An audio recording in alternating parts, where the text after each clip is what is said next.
Hello and welcome to the Weird Learning Podcast with myself, Alex Patel, and my co-host, Tracy Dix. Today's episode is called BISH, BASH, BOSH, How to Get It Done. We'll be talking about time management and how to plan around essays so you get them in on the deadline. Let's make a start.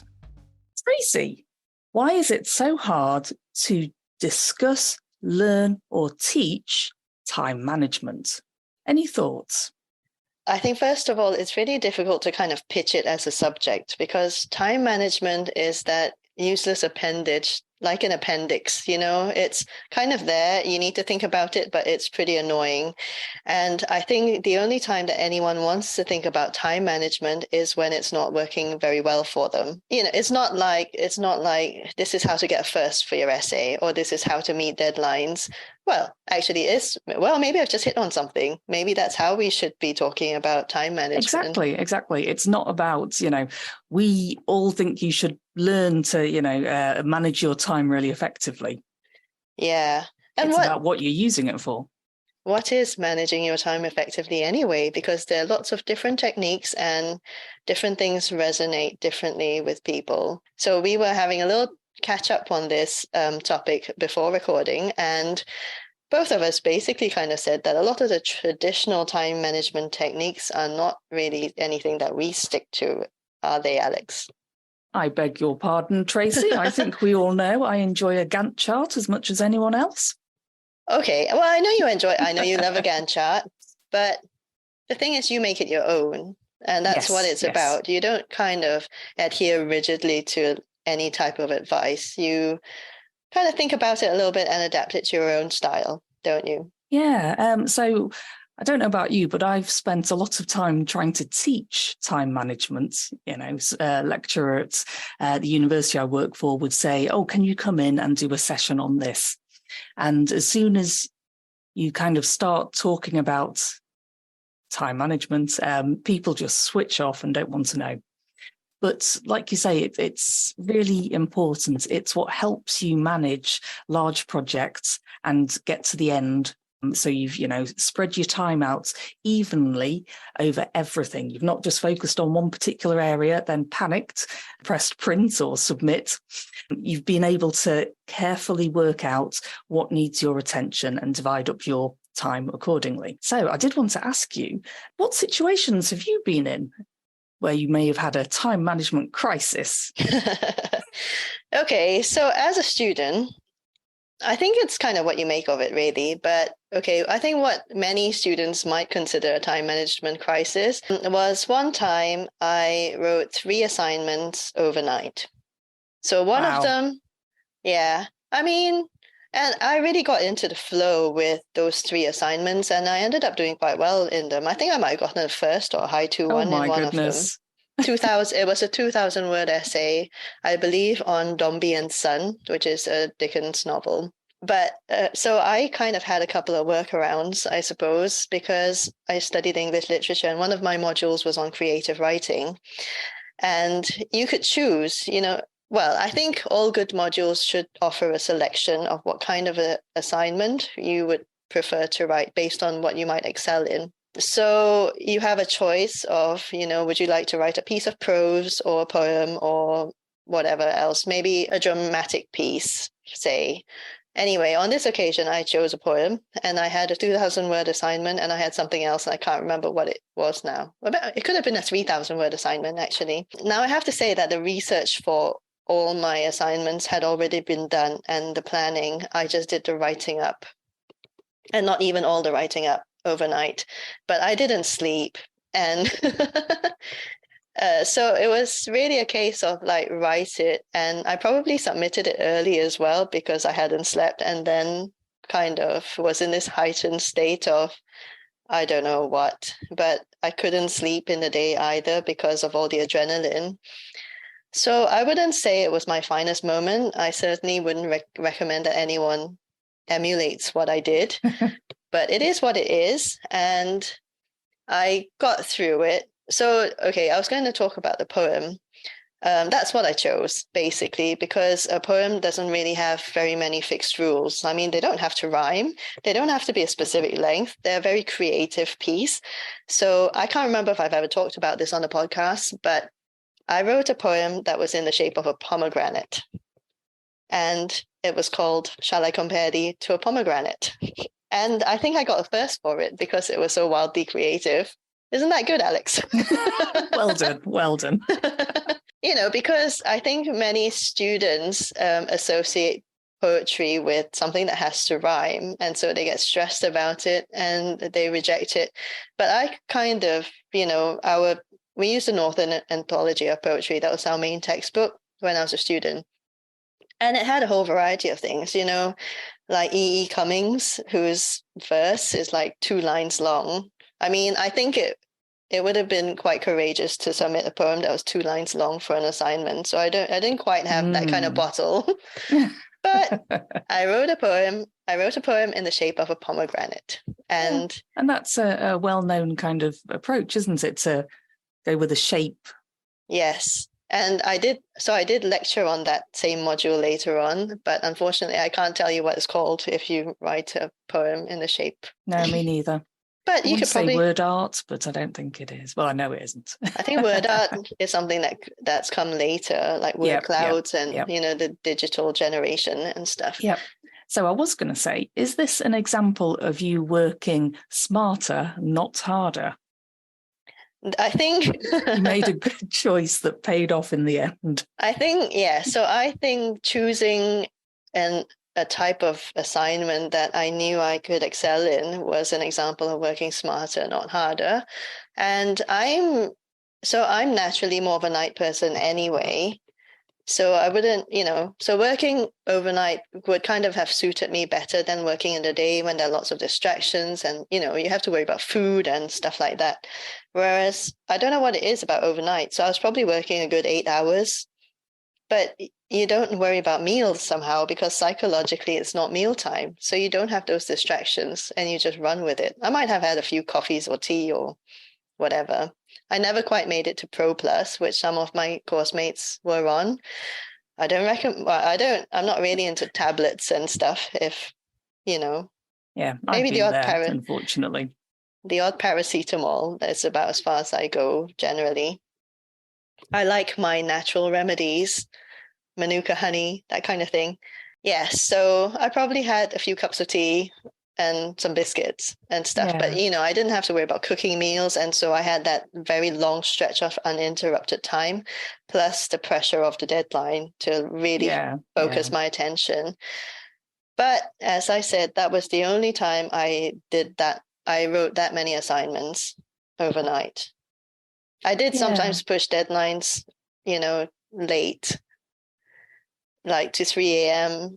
And, writing a PhD, you do that. I think it is part of the process for many people. But again, it depends. Some people are naturally morning people and others aren't. So some people are organized. So we are just organized differently, Alex. I don't know what you're talking about. Okay. Right. So I've got 2 examples. One I've mentioned before, but it's still very, very relevant. And that's the time management or the planning around exams. Because obviously, they're worth 70% of a module or something along those lines. Really important. And somehow I would always mess up the revision planning. I'd sit there and do my revision plan. Would I stick to it? Not even slightly. I'd always be behind and I would focus on the first exam and think, oh, I can catch up afterwards for the second and the third. And, pulling all night studying, cramming sessions just doesn't work. I went in and I guess I kind of totally panicked and wasn't able to write anything down apart from a couple of sentences and had to just leave the exam early. And failed that, but it was okay in the end. It worked out. But effective time management would have had me, and also effective studying techniques as well, because it's not just the time management. But starting early, doing a small amount each week and sharing that equally between different modules would have been a much more useful and productive way.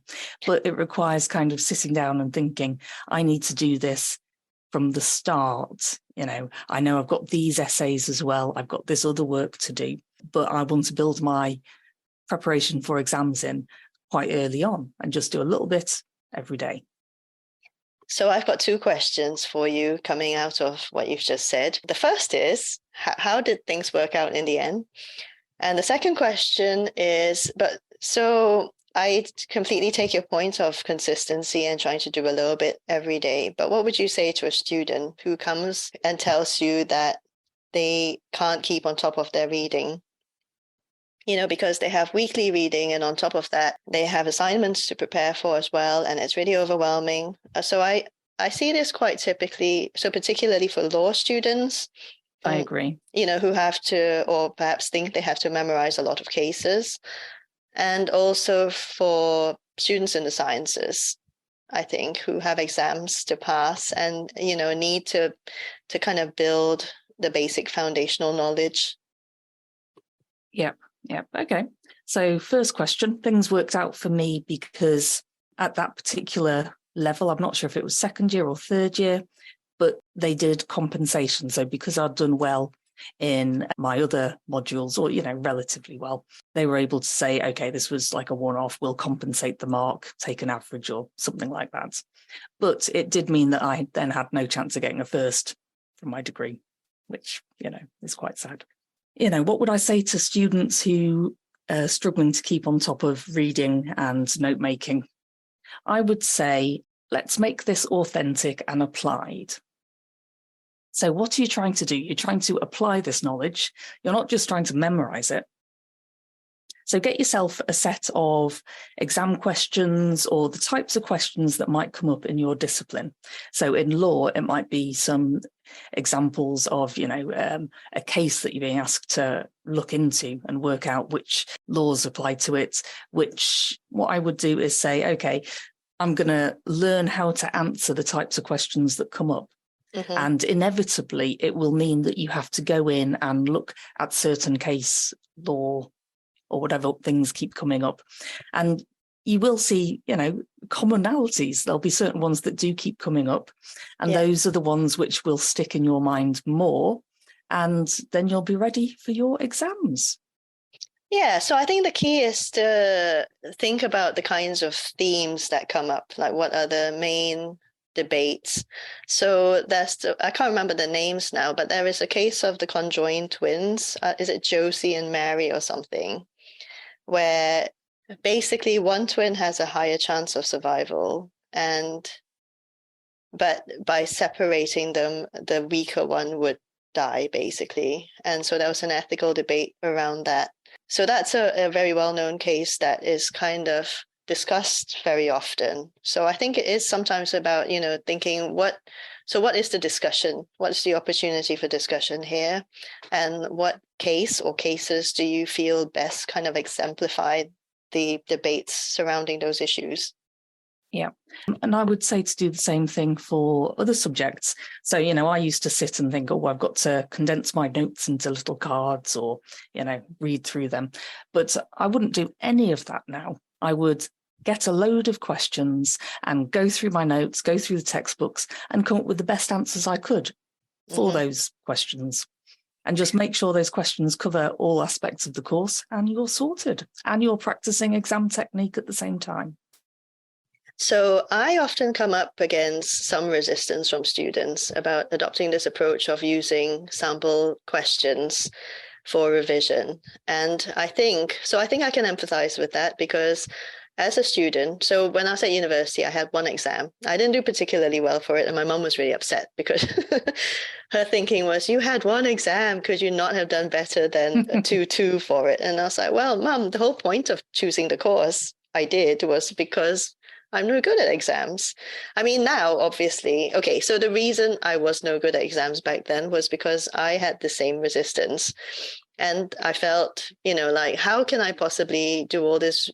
How can I possibly, answer questions when I don't have the knowledge yet? Yeah, yeah. So Alex, how would you open book that? exam? That's the approach.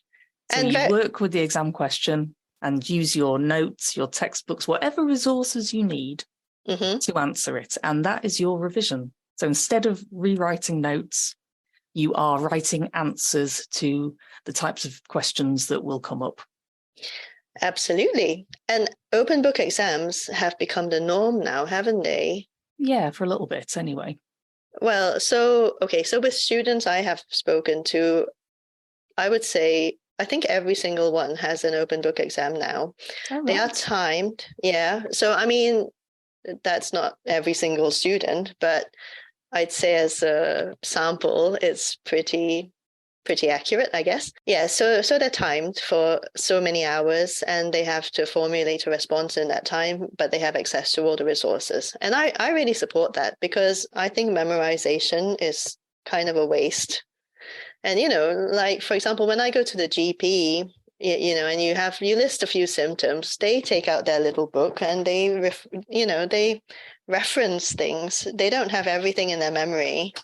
Yeah. And why should that's they? Absolutely fine. I would be much more comforted by doctors who are referring to things instead of, trying to recall things. And actually, if you're thinking about mental processes, so cognitive processes, which in other words means how people think, recall and remembering are very basic.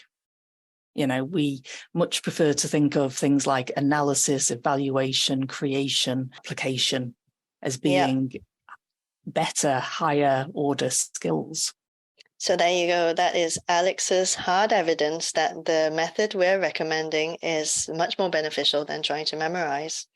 I think, there is proven evidence that our ability to recall is actually not that accurate. That too, yeah.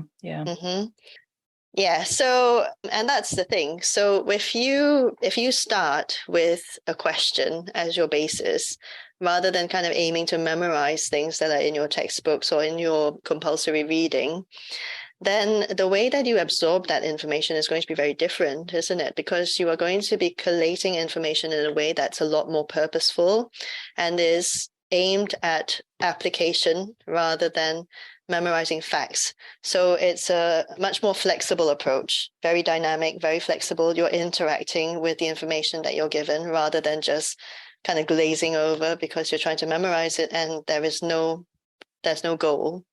There is, there's nothing that you're trying to achieve.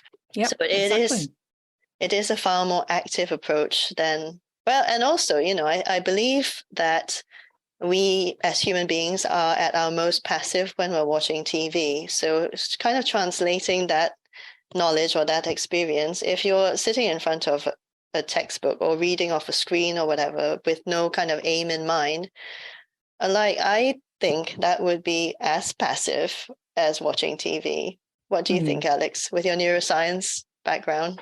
Yes. I'm so trying to draw on the old neuroscience at the moment. That could be painful. My turn to put you on the spot today. Yeah. So as far as I recall, different areas of the brain are involved in kind of short-term and long-term memory. I'm thinking the hippocampus here, just to sound awesome.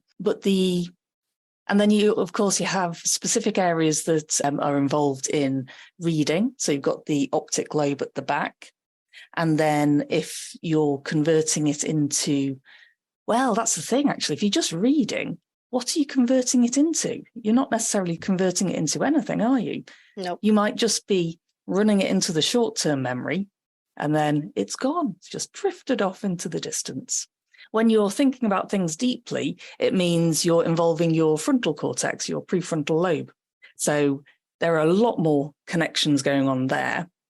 And I imagine that means it's more likely to be connected to different modalities and to get it really into your long-term memory, which is essentially what we want, isn't it? Mm-hmm. So while you were describing that, reading passively, I had in my mind like an image of, I don't know, like alcohol, when you pour something, like a substance that evaporates straight away. So you pour it and for a moment it's liquid and then it just evaporates. I kind of had that in my mind as well.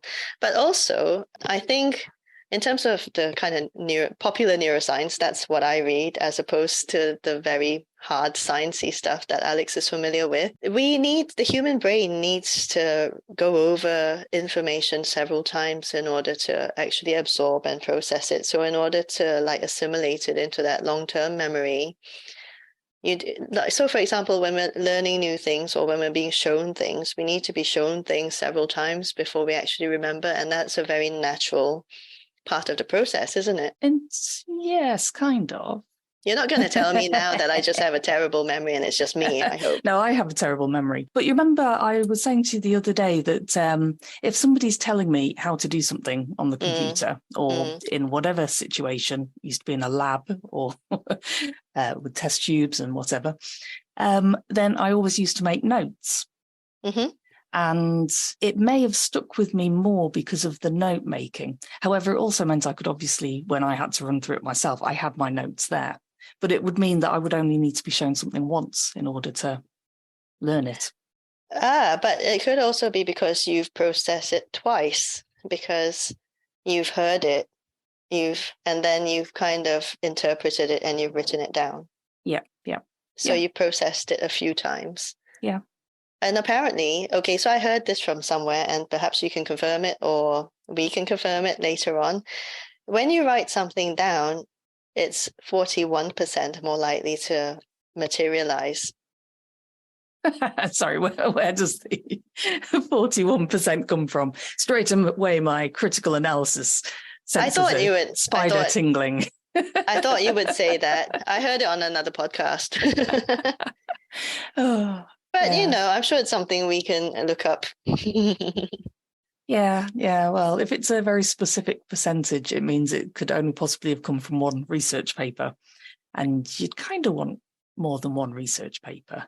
Yeah. Really. So, in terms of evaluating sources, that's a little tip for you, isn't it, Alex? Yeah, be suspicious of very accurate numbers. Yes. So very accurate numbers tied to very kind of vague statements. But I think what you said is offers quite an interesting perspective on the idea of, being specific when it comes to academic writing and when you need to be a little bit tentative. So when do you need to kind of challenge the information that you're reading, or the scientific evidence and how something has been proven, and when do you have to be quite specific? Because I think students sometimes struggle a little bit with that. Some students will get feedback like, oh, this is very overgeneralized, or this is a sweeping statement. But, when you're making certain statements, particularly in an introduction, I guess, they probably feel like, because they know that there are certain exceptions, but there are trends, it's difficult for them to kind of encapsulate all of that in a statement. And there are ways around it, obviously, but I think that is something that's quite a real struggle for many students. I guess if you're looking at your own research, then you would, firstly, you'd talk about it in the past tense, this experiment demonstrated that, and you can be quite specific, and you can be quite, what's the word, adamant. No, adamant? I always assertive. Yes, we'll go with that. That, you've interpreted it correctly, and that is what this experiment means. But then you have to be specific in terms of what it means. So when I was doing research on tickling locusts, so that was tickling the base of their wing with a paintbrush and recording how their hind leg and their foot at the end of the hind leg would come up and scratch that point on the wing. So, I would have this experiment, take averages and all sorts, repetition, that kind of thing. And then I would draw a conclusion from it. But then ultimately, I would want to then generalize to some extent. So that's the point where my language would change to be in the present tense, and it would become a lot more tentative.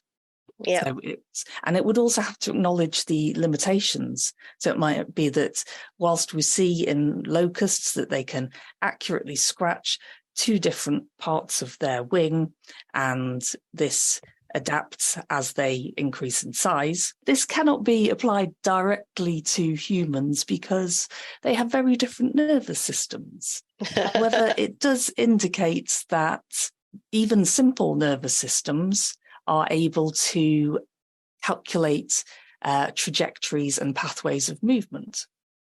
There you go, off the top of my head. That's a beautiful example, Alex. Yes. That was hard work.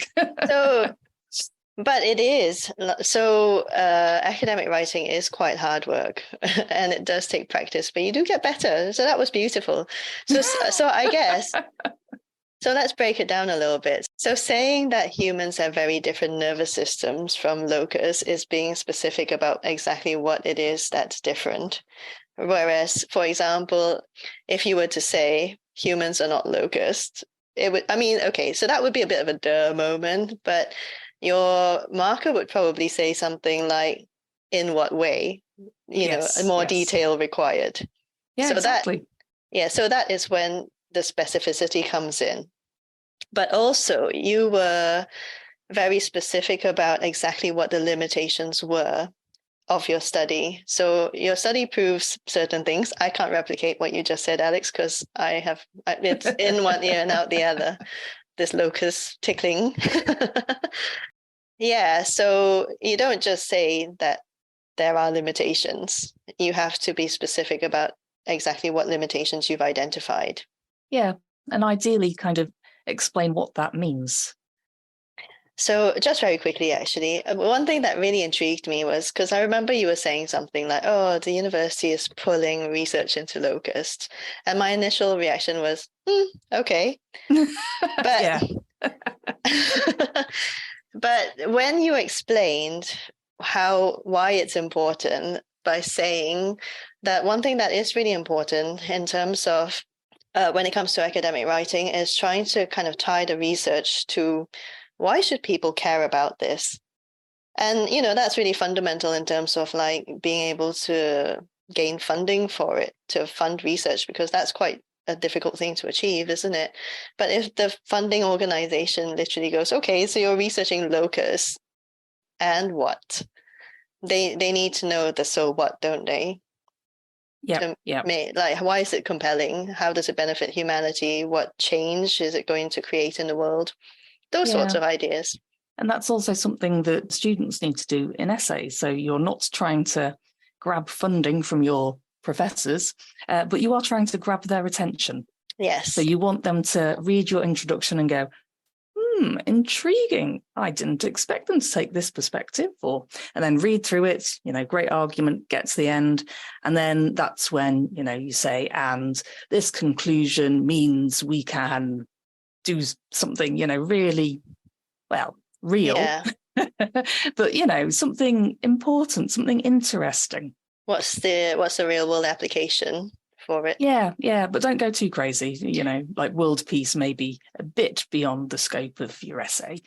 Yeah. And the other thing I want to say as well is that a lot of journal articles don't actually do this. They don't actually kind of do the whole purpose thing, because I met with a student who was doing something to do with kind of medicine and something technical science, something like that. It was not a discipline I was very familiar with. And the project she was describing was about measuring lung capacity in babies. And so I kept asking, I was trying to probe her for, why are you doing this? Like, what do you see as the benefits? Even if, you don't know for certain, there should be some kind of speculation as to how, what kind of outcomes is it going to have? Is it going to prevent, is it going to perhaps enable you to identify babies who are perhaps more prone to things like asthma, for example? I don't know this for certain, which then, it maybe helps people to then introduce certain measures or treatments. Or treatments. So you were saying about why babies might need to have their lung capacity measured. Yep.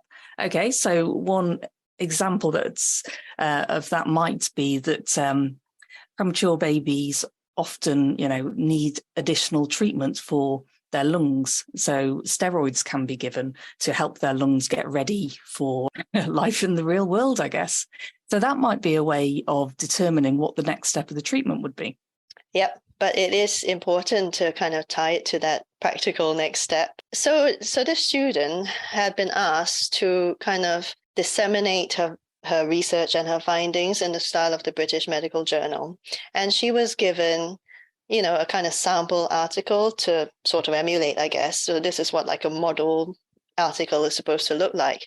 And we looked at it together, and nowhere, so I can't even remember what the research was about, but nowhere did it actually say what the purpose was. So it's quite common in published academic writing that they don't do this, but it is a good thing to do. Yeah, it's going to improve the impact that any article has, which is obviously a benefit.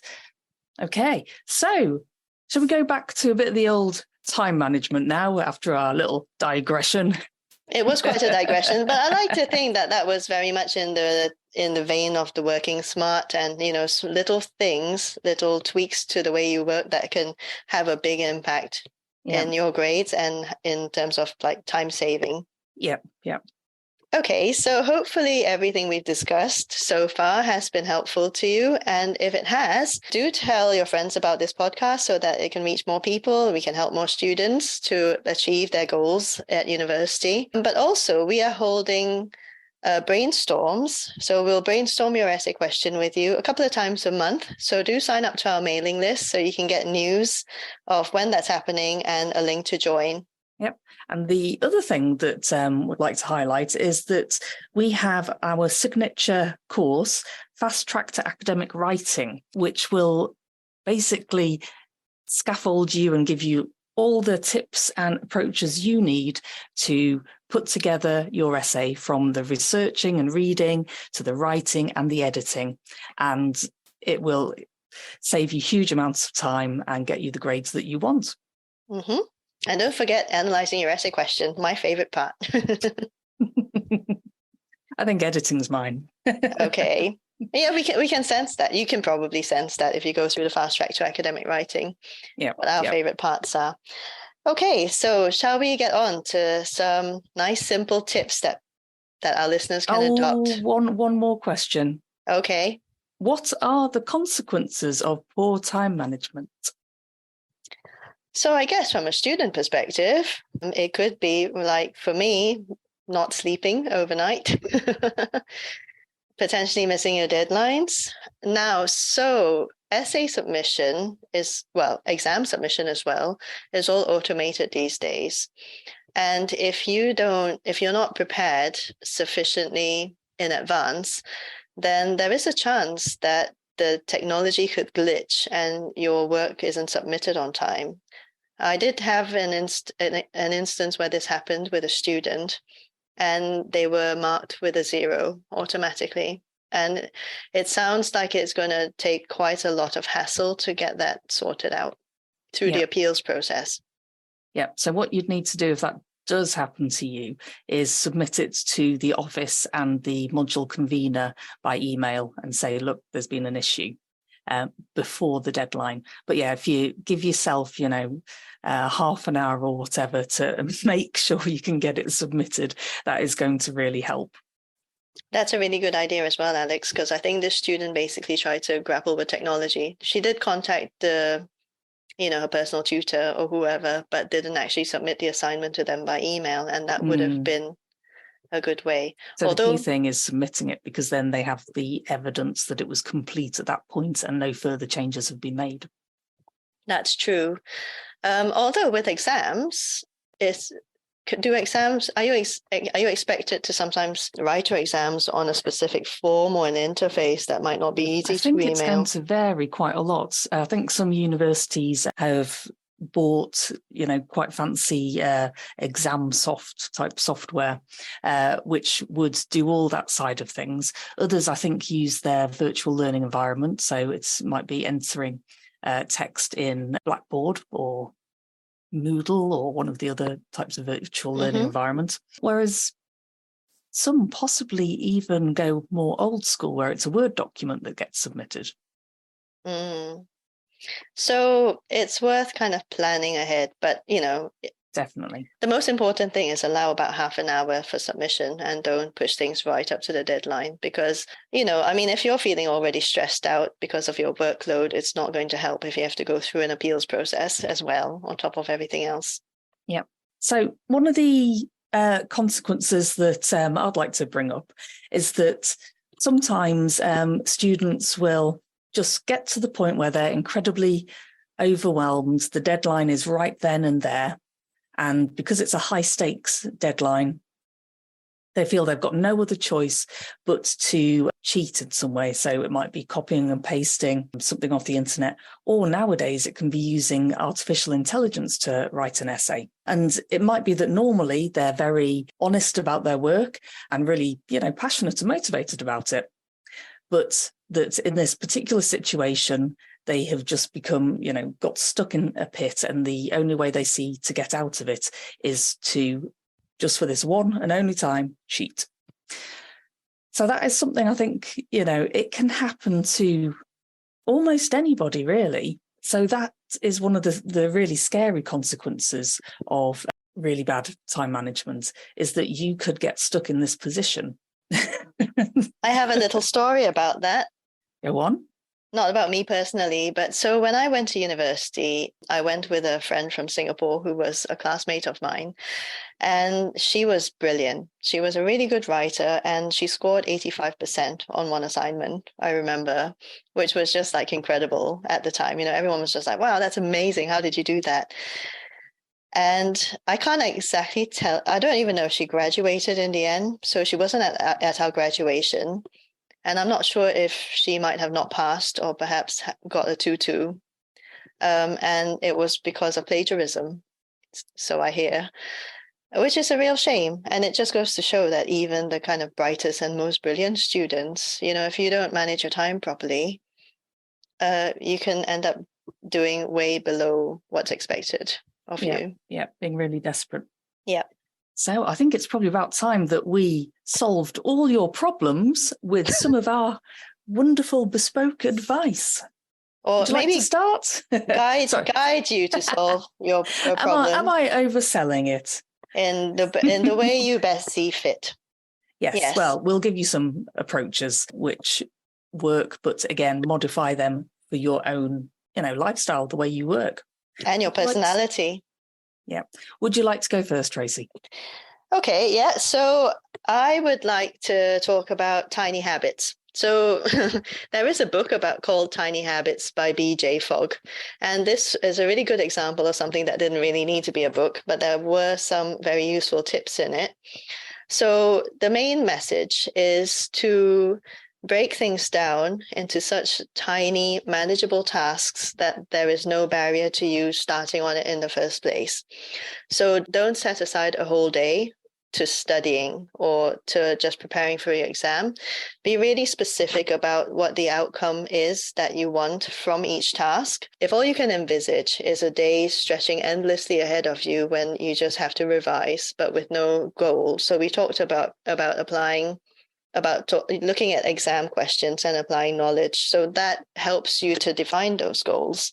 Otherwise, you're going to end up with the cleanest house or flat or room on the planet. And, you'll be very well connected to everyone on your social media, but you would probably have nothing to show for it at the end of the day. And chances are you might desperately work in the last half hour or hour because you haven't done anything. And it's because, when you've got a long stretch of time ahead of you, it's really difficult to imagine or envisage what is going to come out of it. And so that's why being specific really helps. This kind of goes into another tip, which is to write lists. And now there's nothing new about this, but again, in the spirit of breaking things down, there is something I learned. So this was from a podcast called Teaching Little Brains that I was very into at one point. There are lots of very helpful things on it. And she talked about Steve Harvey, who I believe is a comedian, and how he writes lists. And basically, the goal is to break things down into 300 things, which is a huge list. So you can adapt this. If you're writing a 1,000-word essay, you're not going to have 3,000 tasks leading up to it, but, perhaps 50. And the reason for this is you're breaking it down into the very tiny and the very manageable and very specific. So, in 20 minutes, you can analyze your essay question. In another 20 minutes, you can do concept mapping to brainstorm that essay question and what that topic really means. In another 20 minutes, you can run a search on an academic database to find some resources around certain specific keywords. So those are just some examples of tiny tasks that you can be doing in about 20 minutes or less, so that there is no barrier to you starting on it in the first place. Yeah, so some of you might have heard of the Pomodoro technique, which is essentially saying the same thing. It's named after, I think it's the Spanish for tomato, those little retro tomato egg timers that people used to have in kitchens. So the idea would be that you spend 25 minutes on a task and then you have a break for 5 minutes and then you move on. But again, the key thing there is that it's breaking your day into kind of chunks, breaking your tasks into manageable chunks. And it's not a case of, you think, oh, well, I don't have enough time to start this. I need a good 3 hours before I can even think about sitting down to do a bit of revision or to work on my essay. Whereas actually, you can get bits done while you're making dinner almost, or while you're on the bus. And every little helps. You can do research while you're on the bus. You can listen to a podcast. Or you can use a text-to-speech tool to have, like, say, a journal article being read out to you. Yes. All sorts. So something that also kind of links quite well to this idea of tiny tasks is a tip that I got from a friend that I follow. Her name is Vicky, and she writes her task on Post-it notes. So for those of you who respond really well to having color coding and that sort of thing, you can write some of the tasks that I mentioned on Post-it notes and put a little reward on the flip side of it. So when you finish that task, you can take it off your task board, your project board, or whatever it is that you use, and give yourself that reward that you've earned. Positive reinforcement for good behavior. It's true for any psychologists out there. Yeah. Okay. So what Tracy was talking about there is short-term time management or micro time management. So you're talking about, how you plan your day, how you break things up. And that might stretch out to across the entire week. And as she said, making lists is one of the key things there. So one additional tip so just to re-emphasize what you were saying about making it achievable, it's also good to know when somebody has finished. So you don't end up kind of wasting more time. So try and be clear about what it is the task is and when do you know it's complete. And making sure you get that done within that block of 20 minutes, half an hour, or whatever you're working to. So can we take an example of conducting a search on an academic database? When would you say that is done? Yes, I did that earlier today within a time limit, as you well know. Follow us on TikTok for more information. Yeah, so I set myself a task for preparing to do some research to write a journal article this morning. So I gave myself an hour. So within that time, I spent 10 minutes looking for an appropriate journal. And once I'd found one, I got the information I needed about the format of academic writing, how they want the paper to be written, essentially. I then did a concept map. So that was probably for about 20 minutes. And that was just working out, which specific areas do I want to focus on for this? And it was ruling out other areas because, I need to make it focused. Otherwise, I'll be spending all my time, just going down rabbit holes of academic research. And so for the next, I think it was half an hour, I spent a very enjoyable half hour on Google Scholar. That is my go-to, I'm afraid, people, looking for appropriate research papers. And so I decided I wanted to have 5 relevant ones for one area and a couple for another area. And so once I'd done that and my 30 minutes was up, I stopped. And so, that does feel a bit scary. It's like, what if I picked the wrong papers? But once I've read parts of these, because I'm not going to read the whole things, I'm going to go in and get the information I need. If there are gaps, I can then go into the research again and look for additional papers to answer those questions. So it's really not that scary. So my mission is to write a research article in 10 hours. Do you want to talk about that challenge? So I've set it up on TikTok. It's basically to kind of demonstrate how achievable good quality academic writing is. So I'm writing an article for my own kind of professional development. But I thought, you know what, I'm going to use the techniques that we talk about in Fast Track to Academic Writing to see if I can get this done, really quite quickly, but really good quality. Yeah. And, today's efforts went very, very well. I may well be pulling my hair out at the end and I may totally fail. But if you were to follow me or Weird Learning on TikTok, you will see the stages of this process and you'll see ideas for how you can make your work more effective and efficient, even if I don't make it within the 10 hours. But we will see. I think the 10 hours is a realistic ballpark, isn't it? Because the thing is, I don't think anyone would write an essay in 10 hours on the, in a row. On the trot. Yeah, that's what I mean. But if you're kind of spreading out your work and you're managing different deadlines, then I'd say 10 hours for one assignment is probably quite realistic.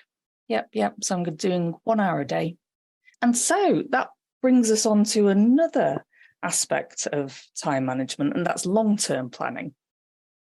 So we can use this as an example. If I know I've got this set period of time, these 10 hours across maybe 2 weeks, I might take the weekends off, treat myself, then I can break that down. How many hours can I afford to spend looking for articles and preparation for this writing? So I gave myself 1 hour. That's done. That's over. That has gone. That ship has sailed. So next step, I'll probably give myself 2 hours for reading these research papers. So what I'll be doing is looking through the titles, working out which ones, and the abstracts as well, of course, which ones I think are going to be the key parts of my piece of writing, and working out what I want to get from those papers. What questions am I asking? And then I'll go in, find that information, take it out. And I'm hoping I can get that done in 2 hours in total. That's a challenge. And then I would, break it down, give myself so many hours, maybe 2 hours for a first draft, another hour for reading, a certain number of hours, 2 hours for maybe editing. Yeah, I'll have to actually map this out because I can't do it. I can't count to 10 very effectively, which is quite sad, isn't it? So something that you can do with a concept map for time management is when you're undertaking the research. So you start off with a concept map and the starting point is your own ideas, isn't it?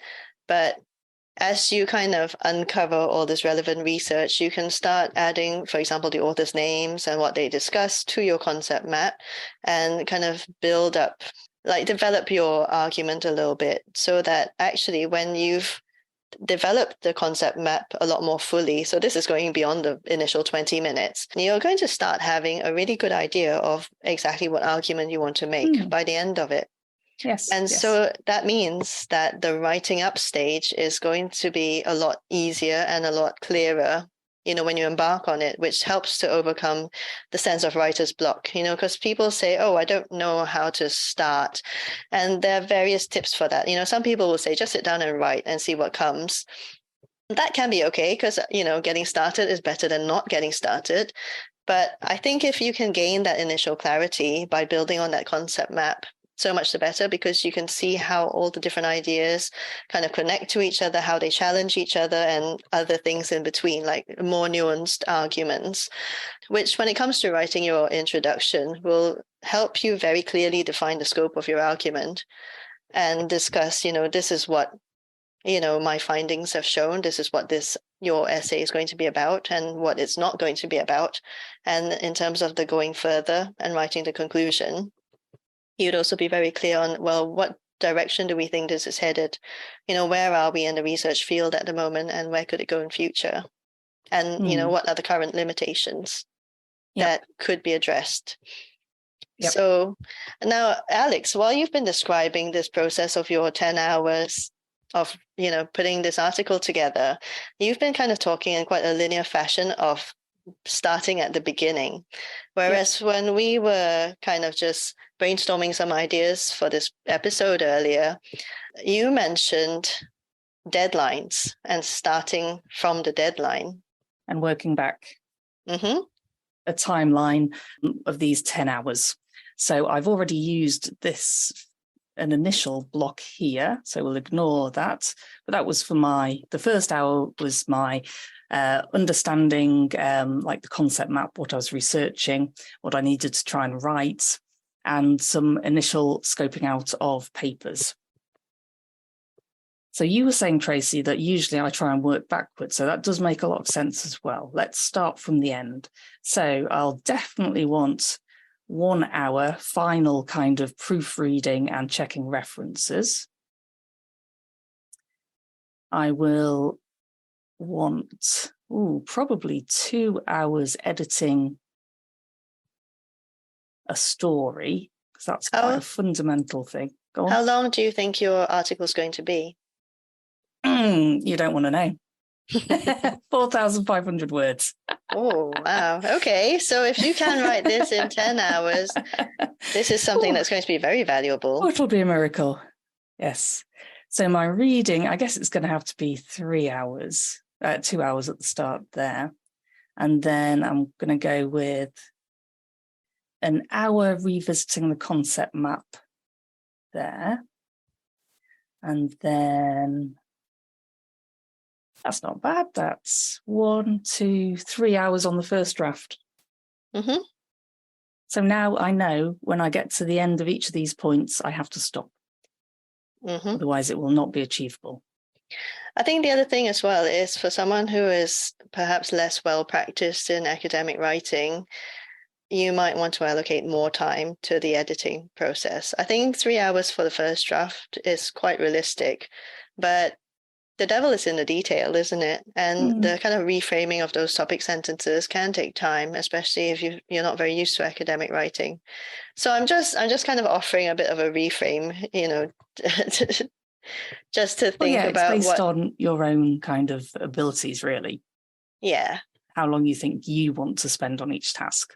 Yeah, because we don't want to do a thing like, Jamie Oliver's 15-minute meals where everything is lovely, is prepped by his team beforehand and all he has to do is throw it in a pan. Like, that's not really fair. No. So message there is that the long-term planning is important. So when you're thinking about, the next month, the next 2 months, or perhaps the next semester, you can map out when your different deadlines are, when your reports are due, when you've got exams, things like that. You can also include important occasions. So, for example, if it falls over Christmas, or you're going on holiday, or you've got other commitments, you can mark those in there. So that way you know that you have to put a bit more work in beforehand and a bit more work in after in order to get that break. And then you can, map out what you need to get done by what point in order to meet each deadline. Yep. And the other thing I just sort of wanted to add to that a little bit was it is important to factor in your social life as well, because it's a really useful way of kind of breaking up your week and your days. Also, it gives you something to look forward to. So that can be like your little reward at the end of the day, and avoiding that the many hours stretching endlessly ahead of you where you're committed to like mugging for your exams. I don't think that's not really working optimally. It's not a good kind of mental or emotional state to be in either. So it's good to vary your activities and make sure you've got some social interaction, but also work in some movement into your day. I'm quite big on that. I don't move nearly enough, but make sure you go for a walk very often and think about tasks that you can do more dynamically. So we're talking about, concept mapping or listening to something on the bus. But if you were to go for a walk, would you, perhaps listen to a podcast or an audiobook while you're on your walk? Okay, so I think we should finish there, Tracy. So yes. At some point, I'm sure we will put together a masterclass on We won't call it time management, but it will be about time management, or, getting things done. Bish, bash, bosh. Bish, bash, bosh. Thank you for listening. We really appreciate you investing your time in following us and, finding out about our approaches and techniques. Thank you for listening to the Weird Learning Podcast with your hosts, Dr. Alex Patel and Dr. Tracy Dix. Production team, Patricia Marie Solis and Kia Morant.